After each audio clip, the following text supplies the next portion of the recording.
kunohlobo labantu abathi mabezwe izwi bafika inyozi ezulu seziqoshe yonke lonto sekho nokuthi befundwa lePFS let alone ukuthi uzoyenza ilonto ayisakasayazi kanti izwi lakhe elenza umsebenzi makwamisisha uNkulunkulu ekhuluma khohlwa ukuthi uzokwazi ukumthola yenza angiphinde lento if you miss God ekhuluma khohlwa ukuthi uzom-experience enza into ayikhulumile ngoba usuyilahlile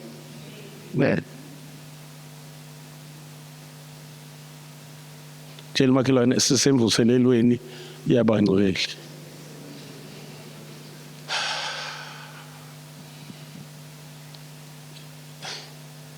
abantwana ba-Israyeli benza konke wakushiwo yes ngoba no number 2 wokukholwa ocorresponda nokukholwa ukuthi uthe uNkulunkulu wasuyakholwa unama levels naye number 2 wokukholwa unama levels ukholo lwakhe luyakhula and lukhula ngokusala ezwini because hearing it's a continuous faith comes by hearing it's something continuous and faith is developed as you keep on acting on what you believe liyabusteka and mawusala emthandazweni unobuhlobo nomoya ongcwele okuholela eqinisweni eqiniso elibooster ifaith ngoba angeke ulalela into negative usucanga uzoba nefaith ifaith ayizidli izinto negative ifaith ayizidli into ephambana nokusho kuphathile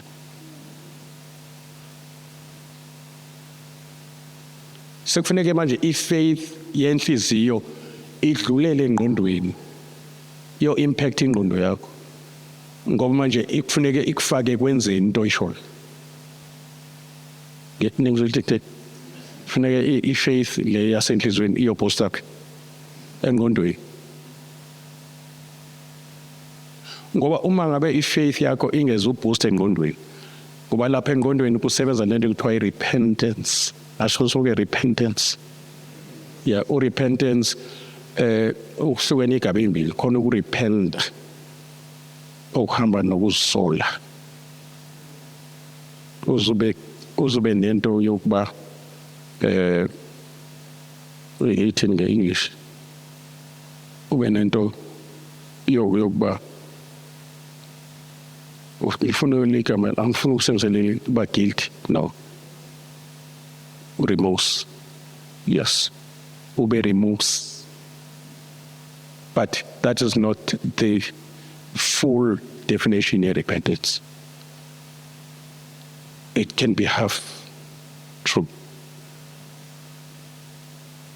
uJudas Iscariot waba neremorse yokuthi uchithi unikele ngegazi lingenacala kodwa ayanga aphelela irepentance yakhe so ichaza ngemini irepentance kaPetro kaDavid nerepentance emotional kaJudas Iscariot yona yayingamusi kuJesu yayimusa esihlahleni thayo lingisi so akuyona irepentance efuna uNkulunkulu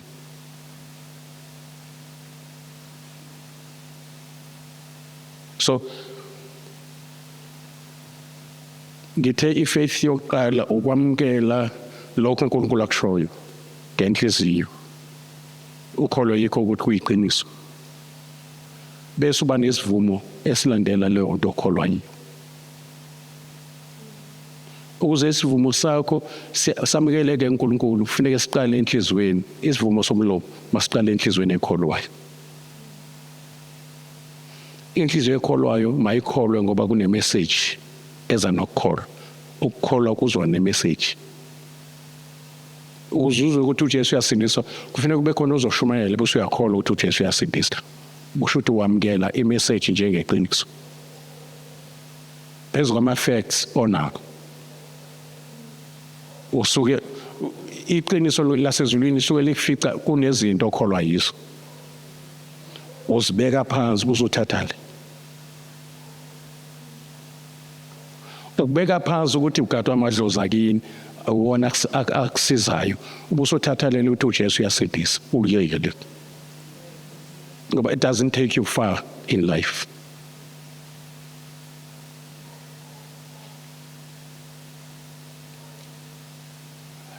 Siyalandelana ngithi yeah ngifuna sibuyele kule nto yokukholwa bese singakholwa into esikholwa yiyo ingabusasisiza le nto esikholwayo ngoba sikholwa yiyo.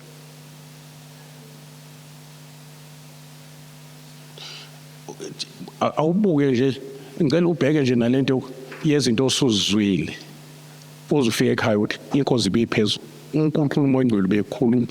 I don't think I will be the same again. Ikulindile i-faith number 2 ukuthi uzoyiphila lento kade ikhuluma uzokwenza yini njengalento kade ikhuluma. Azasho umkhosi kaNkulunkulu athi kusukela namhlanje kufanele wazi ukuthi uSathane phansi kweenyawo zakho. Uwe loya sewubabaza amandla kaSathane. Uwe lo sewuthi kunzima emhlabeni. Usho izinto ezingahambisani nento kade uyizwa on Sunday. Yeah.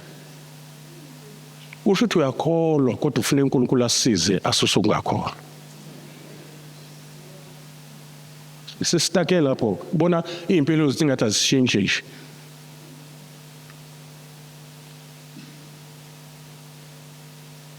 Because insindiso mayifika iza ne change. And i-change yakhona ihamba ngama-levels. And i-change yensindiso iqala from within, from the core of your life. Ibisiphumela ngaphandle. It must go, i-change yakho ibizwa nge-transformation. Transmits across form. A new form, a new image. Transformations. Uma ngabe insindiso iphethe ingakushithi kufanele iqale kushintshe in the spirit kade ufile manje sewuyaphila kade ulahlekile suthola change kade ugula manje uphilile ngoba kuyifa lakho kula iBhayibhelini. Uma izono zakho zixolela nezifo zakho ayisuke ezizalwa izono. Uma zikwazi uhamba izono ahambe nento ezalwe isono ahambe nenkokhelo yakho akungabikho into ezosala. And mayise feel umoya ngcwele aka break ijogwe lobugqila kuphela uremove ne burden uhamba ufree. Angithi onendodana unokuphila and uma indodana inkolula nikhululekile impela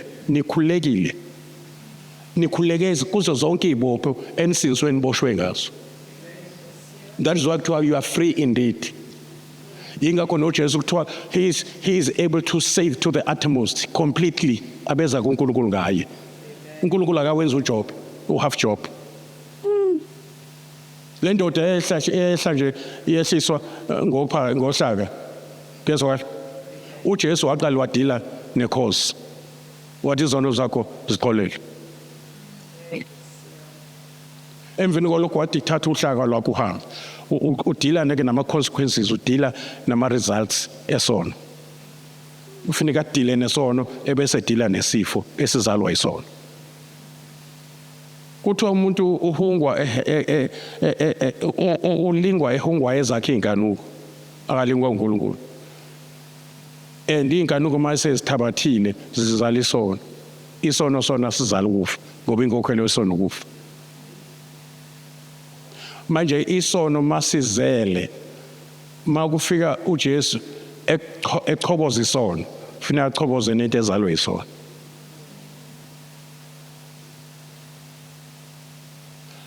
Uyazi uSathane unamaqhinga uyakuyeka uvuthe agcine ukuthi nje vutha impela kodwa ungangeni ku stage number 2 okukhola. Ngoba u stage number 2 udila nawe manje as a person. Stage number 1 udila nenhliziyo yakho or your spirit kwenzeka i-change inside you, in your spirit part of you. Stage number 2 where faith udila nempilo yakho as a person.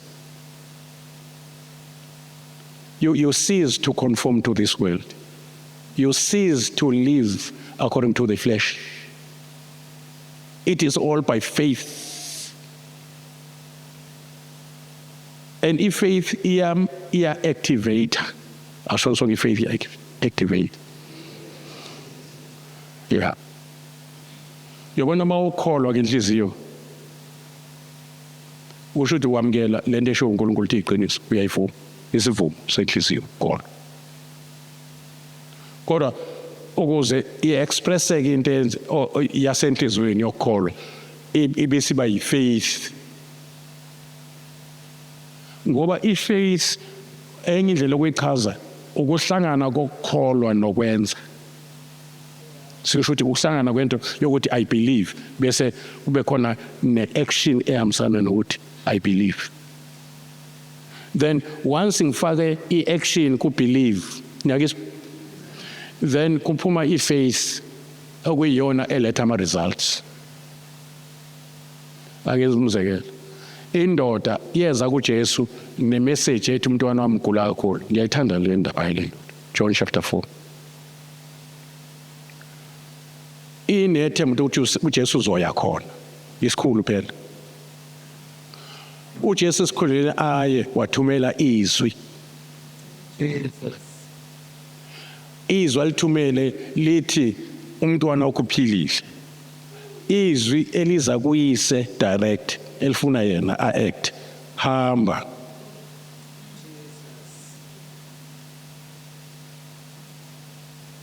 Lele lithi uphilile lizokhwela ebhanoyini lokholwa kwendoda. Noma ngalisho uJesu kodwa mayingakholwa indoda alizufika emntaneni. Oh nayizwa into ngisho bazalwane tshela makhelwane sisemvuselelweni yaba wes. And enye into ebalekile kufanele siyazi since sithengiwe asho so since sithengiwe. Yeah must thengwa uJesu. Sinjengabantu abathenga iproperty kade onwa omunye. Noma bathenga ibhizinisi kade kwenye management. So banelungelo not only lokuyipossessa lokuyi-owner makuyimhlaba uba yi-landlord noma yi-property. Lord, you should I own it. How? I've purchased it. Now ukuthengwa kwethu sithengwe ngegazi eli symbol of life. Uma kuthiwa uphalaza igazi lakhe kusho ukuthi ubeka ukuphila kwakhe. Thina sithengwe ngentengo. It's like it was kune-bidding eyayenzeka kubhidwa ngathi. uSathane ebhizi eza nento ezimnandi yena. uJesu yena uvela wathi mina ngibeka ukuphila kwami phansi. Watholta ayisekho ke manje waze kuma auctions ngiyayazi lonto. Yeah. Ukhona vela asho imali enkulu kuthuleke bese lo muntu oshaya kuthiwa yini latho. Anazi yini manje nezijana Nkosi yami ngithemba. Ebese ethi qhu phansi ebese ethi taken. Kube njalo phakathi kwezulu nomhlaba. Uthe uJesu akhiphe inkokhelo yegazi. Kwathiwa akekho onenkokhelo ngaphezulu kwale. Sathengwa cash asanga deposit nokudeposit. Tshela makhelwane sithengwe cash asangagcina ngokuthengwa sathengelwa.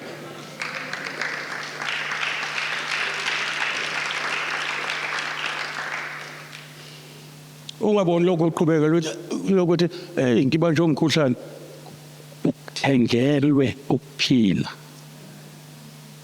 sekhokhiwe. Kuphoqa i-high court yasezulwini ukuthi ikhulume izinto ezinama good news to you. Uthi sekhokhiwe ungabusahlala kuleli jele lale cancer sekhokhiwe.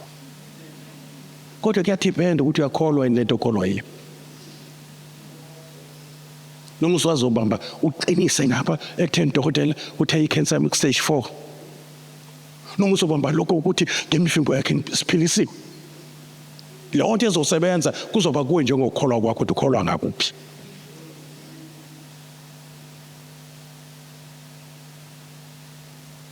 Stage 2 wokholwa akanandaba ukuthi ubonani, unendaba ukuthi utheni uNkulunkulu.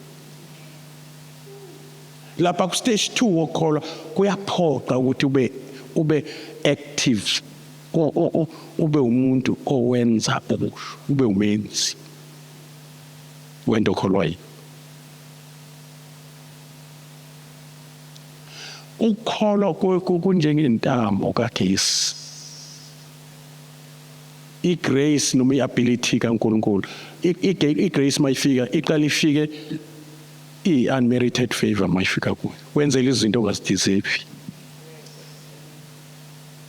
Because ngithi yazi njani mayifika nje inqonqozo i-grace kuwe, ifika iyini, i-unmerited favor, ikwenzela into ongazideserve. Imesi ungenzelwa izinto ozideservayo. Yabona, imesi ithi bekufanele kuye ejele, sengiyayithatha leyo sentence yokwakhe ejele. Ebesithi igrace sengikunika manje ukuyohlala la kuhleli khona amakhosi, uyisigebengu nje. Kusho ukuthi yona ikunika into ongayideserve igrace, bese imesi ithatha into oyideservayo ngenxa yokuthi uyisona. Ubufanele ukufa wena uhlukene noNkulunkulu. Ikuthathe lokho igrace ibesifika nokuphila okuphakathi, ithathe ukufa akade ukudeserve ngenxa yokuthi uzalelwe esonweni. Ingakho bathi have Jesus son of David have mercy. Why bangasho ukuthi have mercy, have grace on me, but have mercy? Because basuke bethi thatha lento vele ebekufanele ngibambe ngoba ngiyisoni, isuse kimi. Have mercy on me. Yasho njalo uMbumbuthi. uNkulunkulu wabuthatha ubumbumbuthi, wabuthatha mahala engakhokhanga. Wathatha umbumbuthi, igrace yona yeza neside ekungakhokhiwe njalo.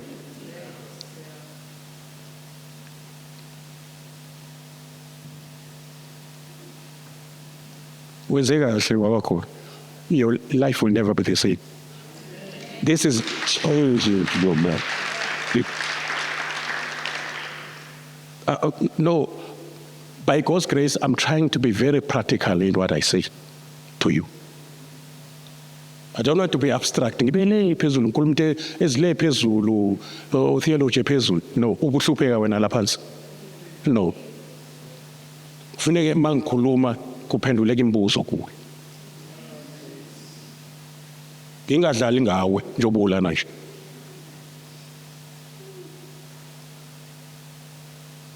Asho so faith. Yeah. Kade ngiresearch ngendaba yokuthi leli verse litothu umoya ingwela kana kuthethelelwa la ngaphesheya. Thethelelwa wakhe is gone. Kwafuneke ngijule kwi-study yini ukuthi umoya usuke wenzani lento oyenza uNkulunkulu akaxoleli kuhle. Hayi why kube umoya ingwela ungabe uJesu.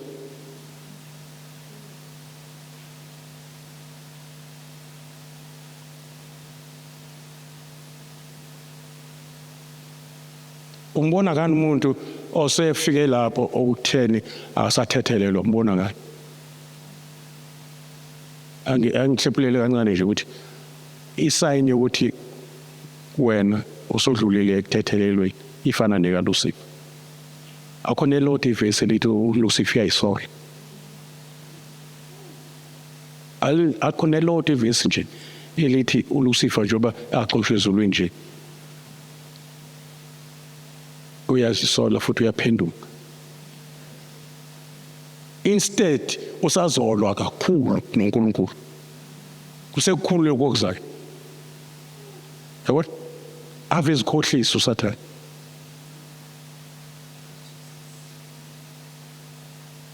Mawufunda iBhayibheli incwadini yesambulo maningi ama-chapters acover leyo part. Kuthiwa the more inhlupheko zanda emhlabeni, it's the more inhliziyo zabantu ziba bukhulu. Instead of repenting. Isign yokuthi usuweqela umqa ukuthi uNkulunkulu akuthethelele kuthathwa inhliziyo yokuphenduka. ngisho sowubona ukuthi nakho ukufa kunabantu uthi noma esebona ukuthi nakho ukufa ubhekile uthi ntakaba baba wami ngiyacela vuma uJesu njengoNkosi nomsindisi uyazibona ukuthi uyahamba Adam mntana wami ngiyakuzwa futhi kodwa ayikho into engayenzi ayikho into engayenza mntanami ngeke ngisashintsha sengimdala kahle bona abakithi bawuthini mangifika kubo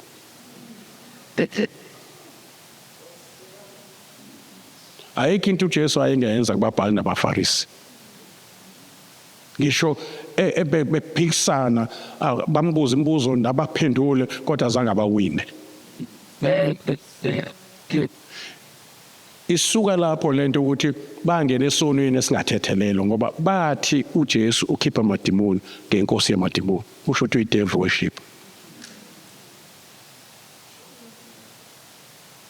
they went too far Jesus would do nothing to convince them into repentance kodwa uma ngabe kukhonto enzile wasethi uSathane ubona ukuthi uMngcwele wasuyakhala esayini ukuthi siyavuliwe indlela bezwanga ukuthi uma kukhonto ethi awukonile kuwe ngenzeka kabi ngikhulume kabi kusho ukuthi igrace isavuliwe mayisivaliwe unembezo uyasha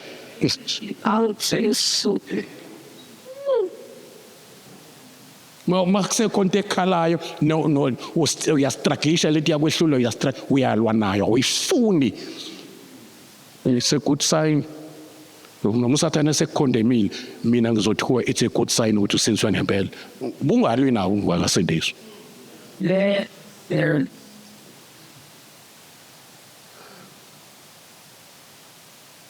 ngifuna sibuye kule faith le yale imvuselelo ensuku zogcina le yabona lezi insuku zogcina zisa nemuva kaNkulunkulu waso uzobona ama miracles waso wabona uNkulunkulu esebenza ngawo sengisho kwena akho sifo nesodwa kwezaseGibhithe sohlala kuwe mawangena ku faith number 2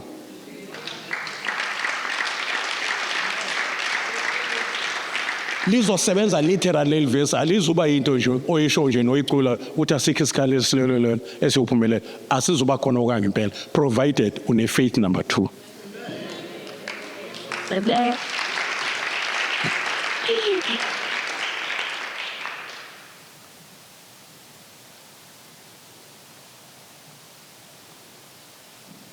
abantwana bayizwe bakho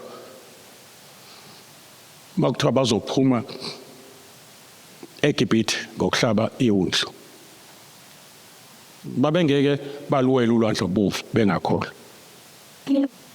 kodwa ustage 2 wokukholwa ukuthi bakwazi uhamba ehlanu bengamngabazanga uNkulunkulu ngesithembiso sakhe asishilo ukuthi bakhiphe eGibhithe baseKhanani endleleni esikhundleni baqhubeke ngomkholo uNkulunkulu azange bakhale bacomplaina ngesikhathi bekhala bese eGibhithe wabezwa ngesikhathi becomplaina wabathuthelela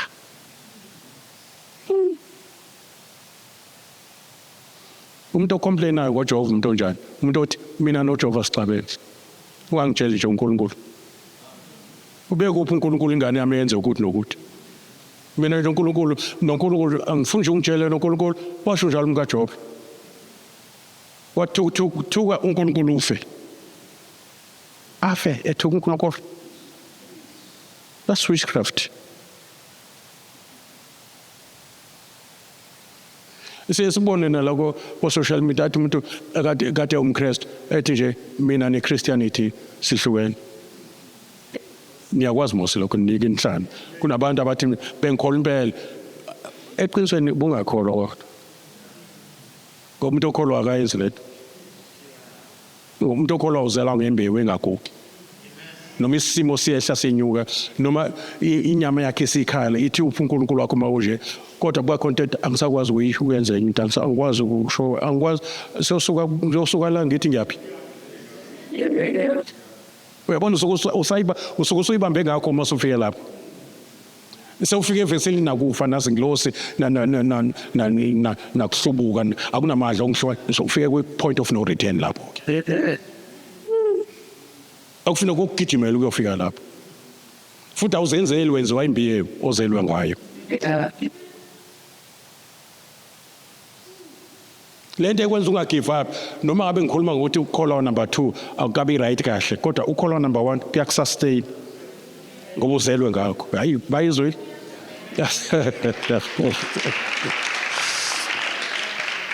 Awutshela nje. That's why you are here. Noma abe wenza ama scandals noma wenza amaphutha ke ngisho njalo ungayisho ngabe ngegama lesinzima. Noma kukhona la lithi iBhayibheli olungileyo noma ngawa ka 7 times olungileyo. Noma ngaphahlazeka 7 times uyovuka kuyena lo 7 times. Uyovuka ngaye futhi 7 times. Wakhiwe ngematerial engalali phansi okuphela. That's clear. Uma ujikjelitshe emanzini lishona phansi. Bawujikjela ukhuni lushona phansi phinde livuke ngematerial elakhiwe ngayo ayisho ukuthi sihlala lapha phansi. That's why you are still here. Usathana sekukondemile kade wenza iphutha wathi usathana wathi sathana yabona yakho uthi uyakholwa kunje. Kuvuka into ethi ungajabuli ngami sitha sami ngoba njengoba nginje ngiyavuka. That's why you are still here. Izinto odlule kuzo bekufuneka zithi in mina nokukholwa noJesu kuphelile manje. Asizi ngalutho. Usathana akakunika ama reasons noma ama excuses okushiya phansi yonke letho khona. Mawuyishiye yashiyeka wayishiya ngempela wayishiya kusho ukuthi wena uJudas Iscariot phakathi kwethu. Yeah. Yavela igama lakho alikho encwadini okuphila. Uphume phakathi kwethu kuzayicaca bevele nje waseqaleni ungeseno wethu. NoJesu mangabe abaprofeti beza kuye bathi asiprofetha ngegama lakho sakhipha amadimoni yabona inkosi. Yabona inkosi yokhipha amadimoni kanti awaziwa. Senze imangaliso ngegama lakho. uJesu akasho ukuthi yaza nginazi uthi angikaze. Umuntu asiyekele ukuthi anginazi angisange angikase nje nginazi. Kusho ukuthi nje naqala nakhipha amadimoni ningaziwa nje right from the beginning. Oyithole kahle mbona ukuthi esephumile aphinda abuye. Ngokhoni ke lo olishaya emanzini phinde lifumbuke limbuyele phezulu.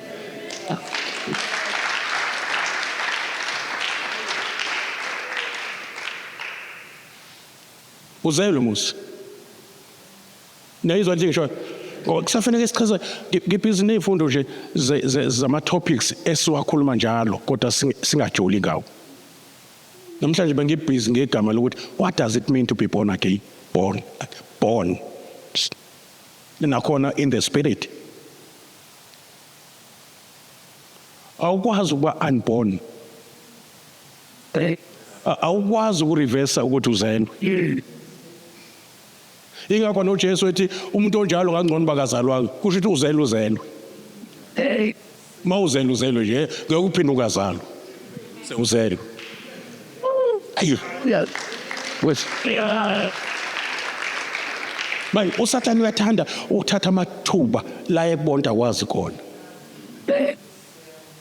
Ingakho kuyingozi ukuthi sewusindisiwe uhlale ekungasini. Sheshisa masuqedwe ukusindiswa lithi iBhayibheli uthanda bonke abantu basindiswe bafinyelele ilazini iqiniso ngoba once iqiniso ulazi liyakukhulula. Sifundisela lokho nje ukuthi ungabambeki athi uyakubamba uSathane uthi no ngiyayazi lento ngifundisiwe lapha ekhaya. Ukwazi uzathi uJesu uthi ukuphila uphakathi lokhu baba ukuthi bazi wena noKristu omthumile. Ukuphila ukwazi kunokuphila phakathi. Saying the things you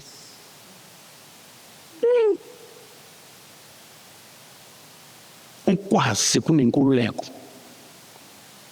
Uma ukulahla sewazi uyalahlwa nawe. Khona ukulahlwa kokulahlelwa esogweni khona ukulahlwa kokudisqualifya. Uyezulwini kodwa uyezulwini makuthola imqhelo ungatholi lutho. Kube nezinto ezikubambayo ukholwa. kube nezinto engafanele ziklinye ukholo ziklinye ngoba ziyakubona awas ukuthi kufanele kuhliwe wena uklinye zona.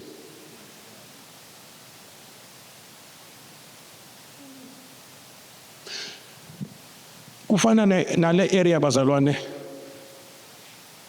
i-controversial kuyaliwa ngayo. Kunemfundiso manje ukuthi uNkulunkulu uphilisa amthandayo, abanye uyabayeka bagudla, abanye baphilisa. Manje yangihlule wekholo. uNkulunkulu akabaphilisi bonke abantu, khona abayekayo. Injani lonto imfundiso right akithi. Konje mangabe ethanda uNkulunkulu abantu basindizwe, uthanda abantu abangakho nje. Mawujesu baphilisa beza beyisiculo wayephilisa abangakho nje. Bathi hayi nina ngeke nginiphilise. Wayezokwenza intando kwabantu konje uJesu mayifika emhlabeni. Yeah. Manje uyibona kanjani intando kaBaba kuJesu ngokuthi enzeni? Ngezenzo uJesu uzokwenza intando kaBaba nje bezile mhlawumbe. Manje makuze isixuku asiphilise sonke kusho ukuthi uthanda bonke abantu baphile. Wakhuluma esizweni sika 3 million wathi angiyubeka nasifo sinye kwizifo zaseGibhithe ngoba nguNkulunkulu Jehovah Rapha onphilisa. uJehovah Rapha usho uNkulunkulu ephilisa. It's his lifestyle, it's his character, it's his nature to heal, it's his name. Uyamfrustrate uNkulunkulu uma ngabe ungabazi ukuthi uyaphilisa ngoba igama lakhe uRapha. Ungumphilisi ngoba ephilisa, unguJesu ngoba esindisa abantu ezonweni zabo. Amen.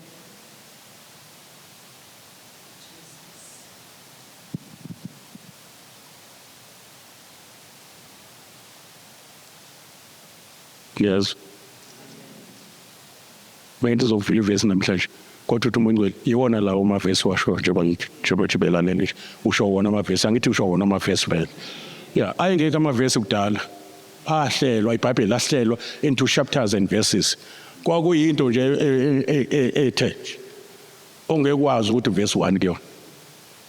Njengomuntu obhalela incwadi ayinamavesi incwadi uma ukubhalela incwadi ena 20 pages. Lalinjalo iBhayibheli. uNkulunkulu wehlisa umoya wakhe kwabalihluwanisayo into verses. Babe kwenza ngomoya ingcwele lokho. Wangena wakuhlola ukuhlukaniswa kwalo uyabona it was by the touch of the Spirit.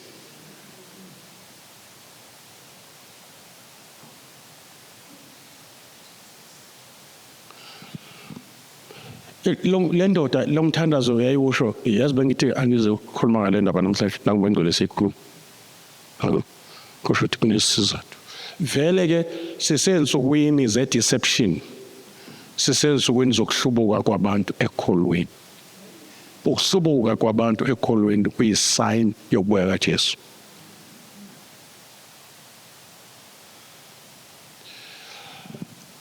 uSawula noma uPaul esehamba emhlabeni isotsha elalizomsusa ikhanda selimeduze kwakhe unamagama okugcina washo athi ngikulwile ukulwa okuhle. Uyena ukuchazayo futhi kuTimotheo ukuthi lokho kulwa ukulwa okunjani. kuTimotheo uthi ukulwa kokukholwa. KwabaseFesi uthi ukulwa okungabambani nenyama negazi. Okubambana nemimoya. So uthi ngikulwile ukulwa okuhle kokukholwa. Ngikulwile ukulwa kokukholwa. Ngikulwile ukulwa okuhle, yes. Ebesethi ngifezile lo msebenzi uNkulunkulu abengibizele wona. Kodwa bengeke ngenza umsebenzi kanti angisiphethe isikhali sokulwa. Kufuneka uzitshele, kufuneka abantu batshele besanda kusindisa ukuthi yabona ke manje uzoqala ke ukulwa kodwa praise God lokulwa you will be fighting from victory. It's a good fight. Kufuneka sifake kanjalo. Umuntu nje engena ensindisweni ngoba usuke join iarmy as a good soldier of Christ. and kufuneka be strong in the Lord and in the power of his might. Angabe strong in himself. And he must trust God with all his heart, not half-heartedly. Trust. Konmehlo phakathi kwe trust ne belief. To trust is to lean, to trust is to rest in the arms. He is trustworthy, quiet. And if you trust him, to trust him, it goes deeper than to believe. If you trust him, because it's dangerous to trust abantu. Kuhamba nesiqalekiso, uqalekisiwe hayi ngoba uqalekiswa uNkulunkulu, uqalekiswa wena ngokwethemba abantu.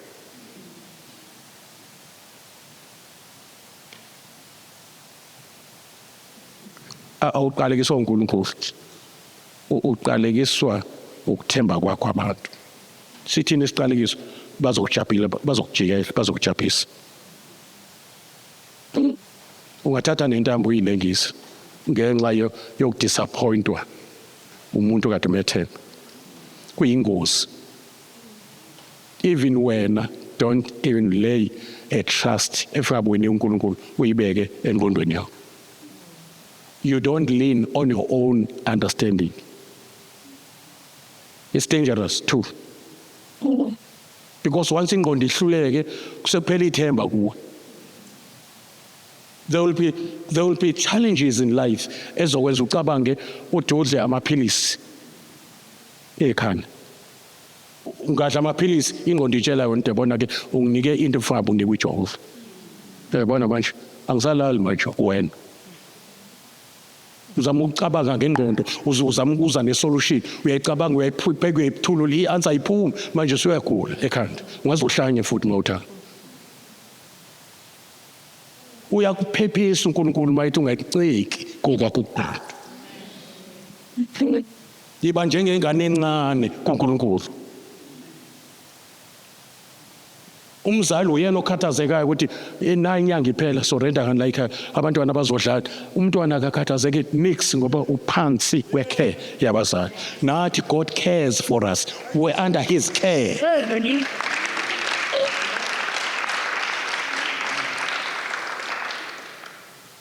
I hope niyisha ngoba niyayibamba lento enisho. Yeah, ningaphinde nenze into. Kufanele nifane nalento uMongcwele ayikhuluma tonight. Ningayenza enye into. Tshela umakhelwane asingayenza enye into uMongcwele esekhuluma kahle. Yeah, onikwe kakhulu kuzofunwa kakhulu kuye.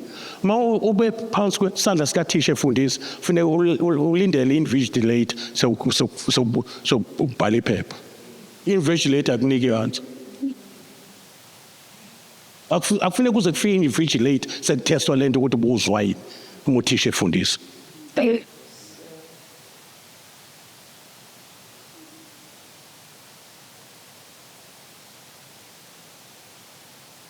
Inkinga siyazidala zingekho zikho. Ngitheni manje what inkosi uba manje mangizophika ngifuna ubona isikhathi ukuthi sithini la. Ngithi inkinga siyazenza njani? Zinjani zona? Zibe zinjani kodwa? Because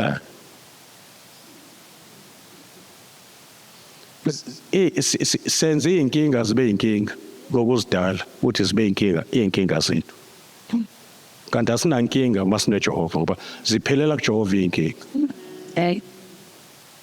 Kodwa masijikela ngale kuJehova siye inkingeni siyodala inkinga ngalezi inkinga esinazo. Khona bangizwayo siyazidala inkinga zingekho kodwa zibe zikhona. Phambi kaJehova lento ubona inkinga kuyena i-opportunity yodumo lwakhe. Ingakho ethi ngibize ngosuku lwenkinga mina ngizokhulula wena ubuswe ngidumisa. Hayi lokucabanga ngenkinga udumise mina kuphela. Thatha zonke inkinga zakho uzinike mina. Sengisho wena. Njengoba uyitha kwesikhathi uyamnika uphinde uyixoxe. Ubona abantu uyiqoshile nangu uyazicabanga. Yabona? Kodwa ubuthandazile ngazo kodwa manje ucabanga zona futhi. Kusho ukuthi uNkulunkulu uthe sathuthi waphindwa wamephula. So ukukholwa lokho ongenakho ukukholwa phakathi.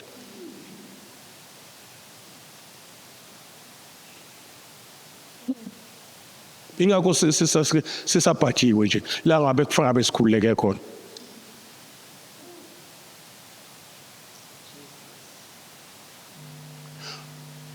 Did you know bazalwane ukuthi ukukholwa noma ngabe kuthiwa ake ngithi nje kuthiwa nasi isihlahla siyakholwa.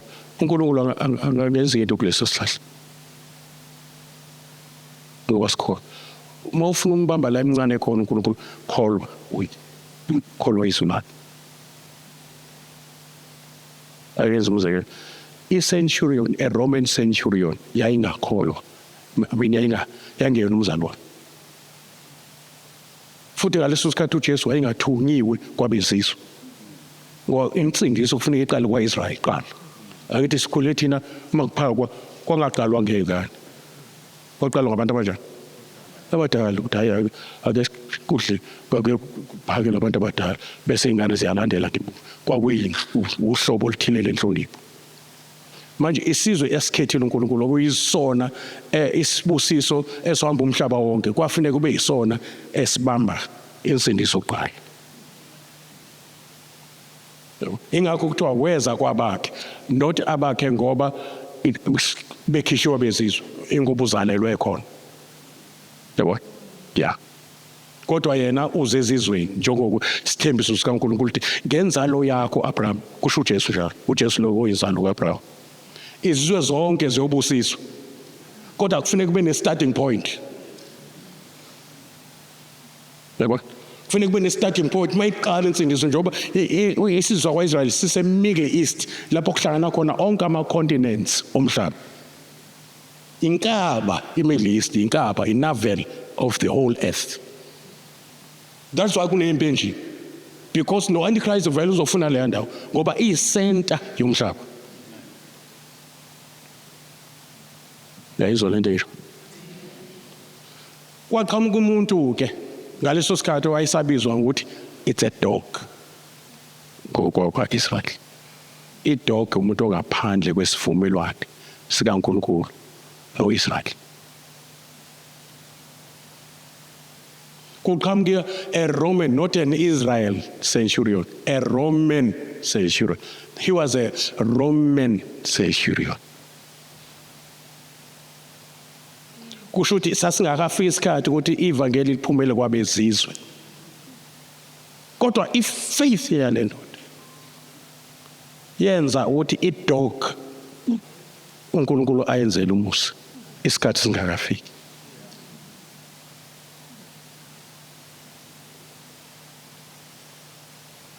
Ithi le dog mangikubheka ngibona umuntu one-authority la kuwena.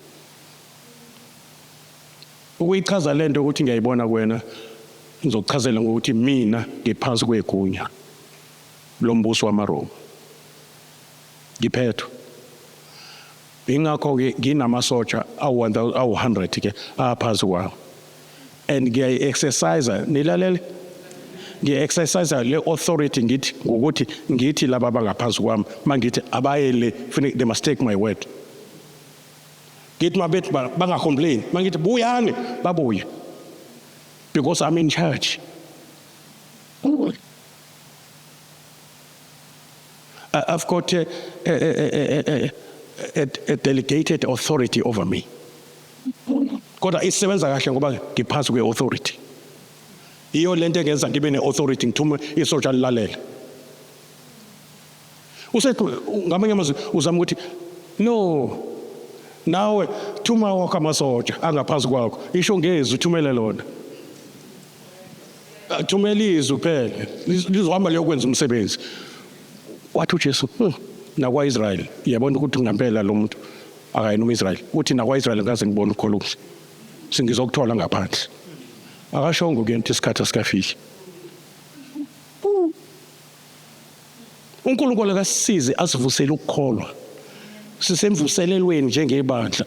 Ake sivuse la lokho okusindisa ukukholwa sinankinga sesiphakathi vele sindisiwe singabantwana abazizelwa ngeke kusahlehla lonto. Kodwa leyo hamba sinqobe endleleni sinqobizwe. Iyona esidinga sinqobe nezifo nezinkinga zamizi yethu. sisebenze imisebenzi kuthiwa yikho singene thina. Yeah. Yabo siphila impilo enqoba ngisho inyama yethu sibe in control, even inyama yethu sitube sibe nesithelo se self control esiza ngefaith in the spirit. Jesus. Sixolele by faith, not by feelings. Siyabe sengixolele. Awu kanjalo ifaith phela.